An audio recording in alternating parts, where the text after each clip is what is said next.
کہ وہ آزاد تھے. میرے سامنے جب وہ عمران خان کا دور تھا، میرے سامنے اسلام آباد سے وزیر آئے اور انہوں نے آ کے کہا کہ آپ سے وزیر اعظم صاحب ملنا چاہتے ہیں. اور امیر المجاہدین رحمۃ اللہ علیہ نے، میں قریب بیٹھا ہوا تھا، کسی بندے نے مجھے بتایا نہیں، انہوں نے کہا کہ انہوں آنکھوں نے جناب کو مارے لیکن میں ملاقات نہیں کرنی، مجھے اس کی ملاقات کی ضرورت نہیں. وہ لمبے بو ہے کہہ رہے ہو.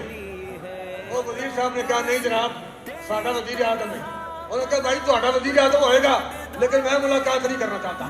وہ بندہ ہے آزاد، اگر صاحب الہام ہے اس کی نگاہ فکر و عمل کے لیے محویز، اس کی نگاہ تو فکر کے لیے بھی ایڑی کا کام دیتی ہے اور عمل کے لیے بھی ایڑی کا کام دیتی ہے.